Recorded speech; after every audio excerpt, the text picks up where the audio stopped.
বিসমিল্লাহির রহমানির রহিম ইন্নাল্লাযীনা আমানু ওয়া আমিলুস সালিহাতি কানাত লাহুম জান্নাতুল ফিরদাউসি নুজুলা খালিদিনা ফিহা লা ইয়াবগুনা আনহা হিওয়ালা।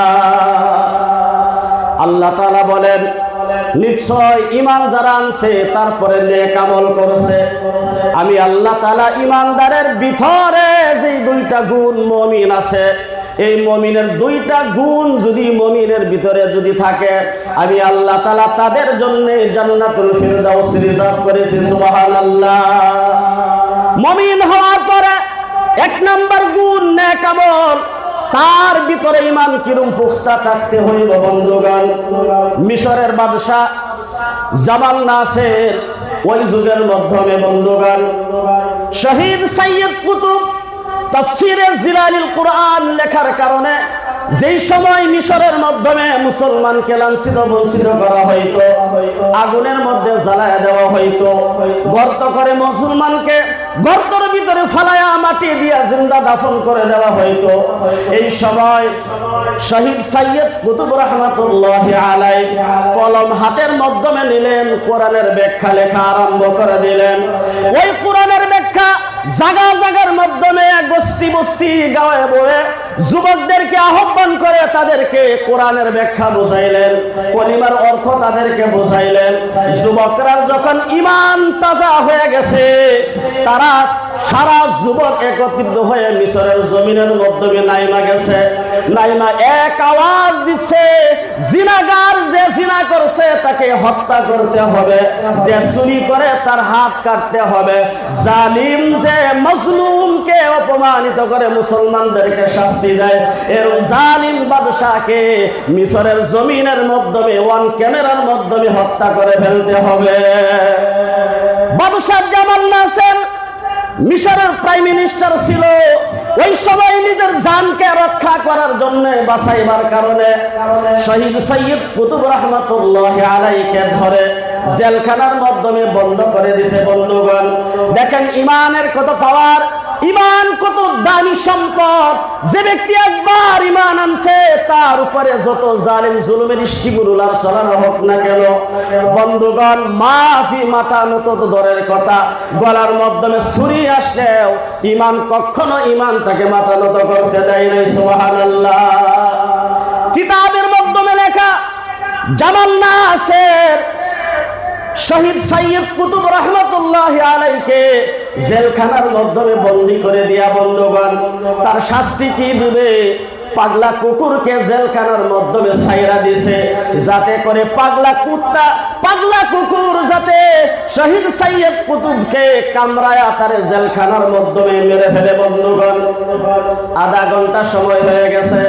আধা ঘন্টার সময় পর সে তার খাদিমকে পাঠাইছে, খাদিম যাও দেখে আসো কুকুরের সাথে কি আচরণ করে। বলেন নাউজুবিল্লাহ।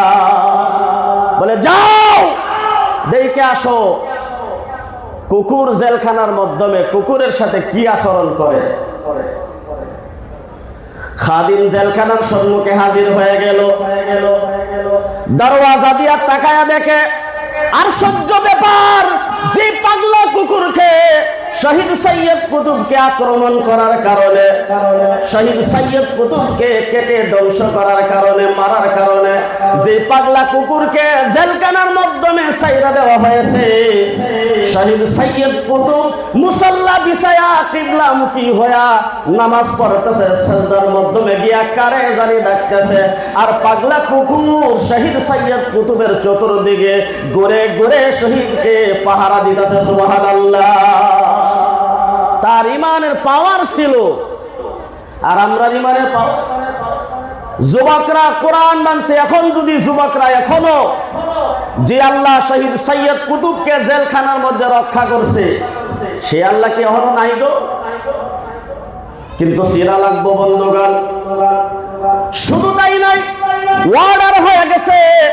সর্বশেষে যখন শহীদ সৈয়দ কুতুবকে কুকুরে মারতে পারলো না, যে ব্যবস্থায় করে মারার জন্য মারতে কেউ পারে না, কারণ হলো শহীদ সাইয়্যিদ কুতুব কোনো অপরাধ করে নাই, কোরআনের ব্যাখ্যা লেখার কারণে জেলখানায় বন্দী হয়েছিল।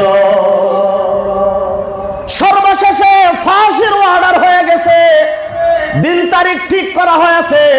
ওই দিন আসার কিছু মুহূর্তে আগে বন্ধুগণ, যারা জেলখানার মাধ্যমে ফাঁসি হয়, ওই মুসলমান রাষ্ট্রের মাধ্যমে জেলখানার মাধ্যমে আবার ইমাম সাহেব আছে, ফাঁসি দেওয়ার কিছুক্ষণ আগ মুহূর্তে ওই যাকে ফাঁসি দেওয়া হবে তাকে কলিমা পড়াই বলে সর্বশেষে কলিমা পড়াই। জেলখানার ইমাম সাহেব অর্ডার হয়েছে, যাও শহীদ সাইয়্যিদ কুতুবকে জেলখানার মাধ্যমে শেষবারের মতন কলিমা পড়ায় আসো। ইমাম কলিমা পড়াইবার লেগে গেছে, গিয়া যখন কইতাছে যে আমহের আর 1 ঘন্টা পরে ফাঁসি হয়ে যাইব গা, 1 ঘন্টা সময় বাহি আছে, সর্বশেষবারের মতন কলিমাটা পড়ে নেই। শহীদ সাইয়্যিদ কুতুব কইতাছে, কলিমা আমি জানি, ভালো কইরা জানি, যেই কলিমা আমাকে পড়াইতে আইছো,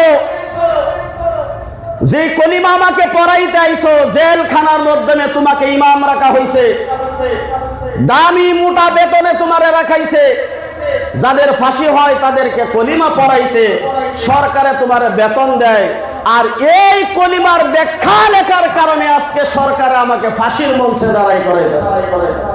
কলিমা তো একটাই বন্ধুগণ।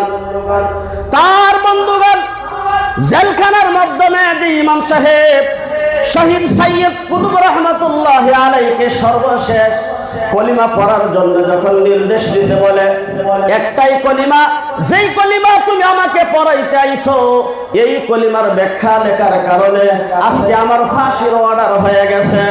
তুমি কলিমা পড়ায়া মোটা মোটা দামি অঙ্কের বেতন তুমি পাও, আমি কলিমার ব্যাখ্যা করায়া আমি শহীদ হয়ে যাই, ফাঁসি হয়ে যায় আমার।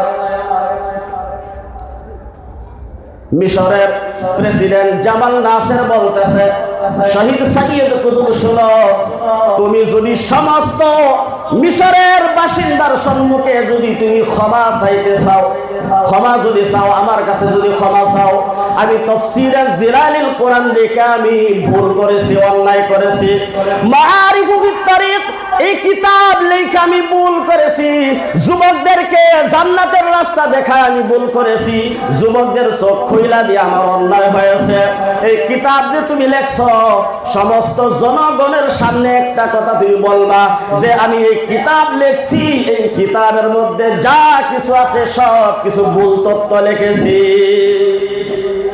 বলে তাফসীর ভুল, এটা আমি নিজের ব্যক্তিগত লিখছি।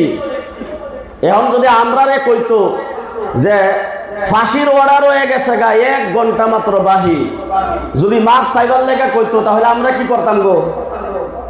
যা দিহি মাপ চাই, জান বাঁচাইলে ভাদে দেখা যায় বলে।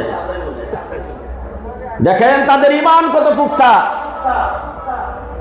শহীদ সাইয়্যিদ কুতুব রহমাতুল্লাহি আলাইহি উনি বলতেছে, জামাল নাসের শুনো শুনো, আমি এমন রবের কলিমা পড়েছি, লা ইলাহা ইল্লাল্লাহু মুহাম্মাদুর রাসূলুল্লাহ, এমন রবের কলিমা পড়েছি আমি ইতিহাস জানি। হযরতে সুমাইয়া রাদিয়াল্লাহু আনহা, বন্ধুগণ, হযরতে সুমাইয়া রাদিয়াল্লাহু আনহা বলতেছে, ঈমান আনার পর আমি যেই কলিমা পড়েছি সেই কলিমা সেও পড়েছিল।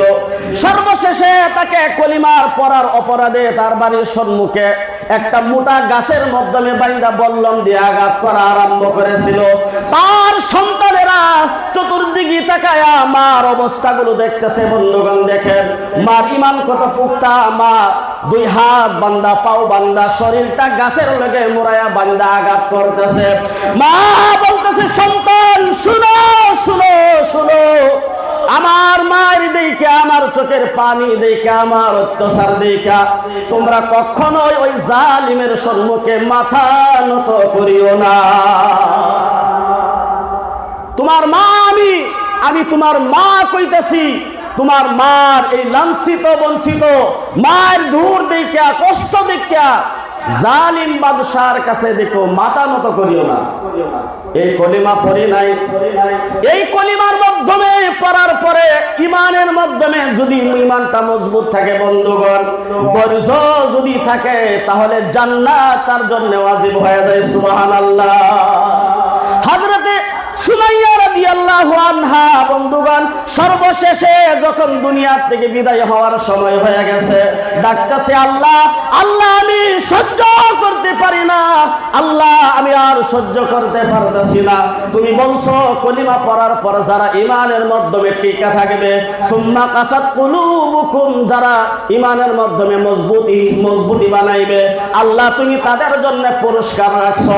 আল্লাহ আমার কষ্ট সহ্য হয় নাই, আল্লাহ একটু আমার দিকে তাকাও, আমার দিকে তাকাও। আমার সন্তানেরা সহ্য করতে পারতেছে না, যে সন্তানকে আমি 10 মাস 10 দিন পেটে ধারণ করেছি, মার কষ্ট দেখা ওরা আর টিকে থাকতে পাইতেছে না, আল্লাহ এখন সাহায্য পাঠাও।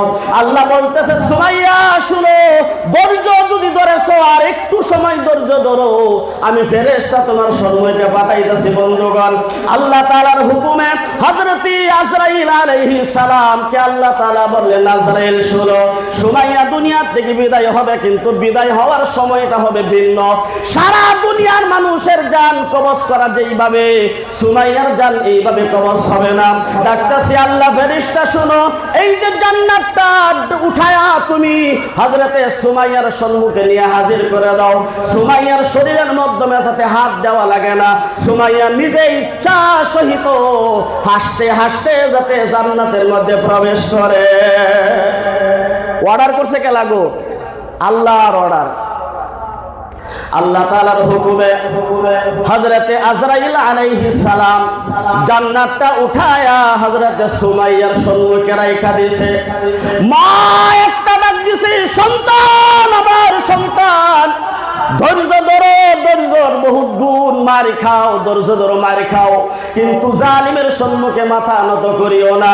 এই যে দেখো আমার সম্মুখে জান্নাত আল্লাহ তাআলা ধরে দিছে, আমি হাসতে হাসতে জান্নাতের মধ্যে ঢুইকা গেলাম।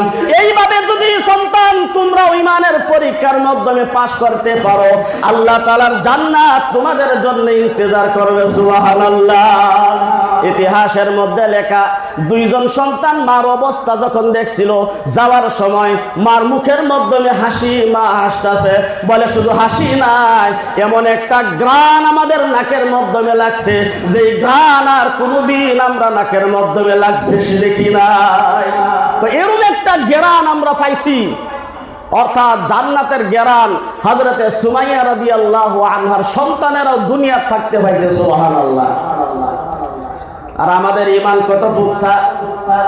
সুমাইয়া রাদিয়াল্লাহু আনহার সন্তানেরা জান্নাতের ঘ্রাণ পায়, আর আমাদের সন্তানেরা ডাক ছাতু লইয়া খায়, ডাক খাইতাছে, মদ খাইতাছে, তাদের হাতে ছিল কোরআন, কোরআন, কোরআন, আর আমাদের সন্তানের হাতের হলো মোবাইল, পাবজি গেম। মারতে আমরা খেতাম, দেখাইবো কে লাগো? সহায় আল্লাহ রাইবো? আল্লাহ সহায় হওয়ার কোন রাস্তা আছে? বন্ধুগণ শহীদ সৈয়দ কুতুব রহমাতুল্লাহি আলাইহিকে সর্বশেষে যখন বলা হয়েছে 1 ঘন্টা সময় বাকি আছে, 1 ঘন্টা সময় তোমার গলার মাধ্যমে ফাঁসির দড়ি লাগা যাবে, তোমার কি আশা? তোমার কি আশা? এখনো সময় আছে, তুমি ক্ষমা চাও। শয়তান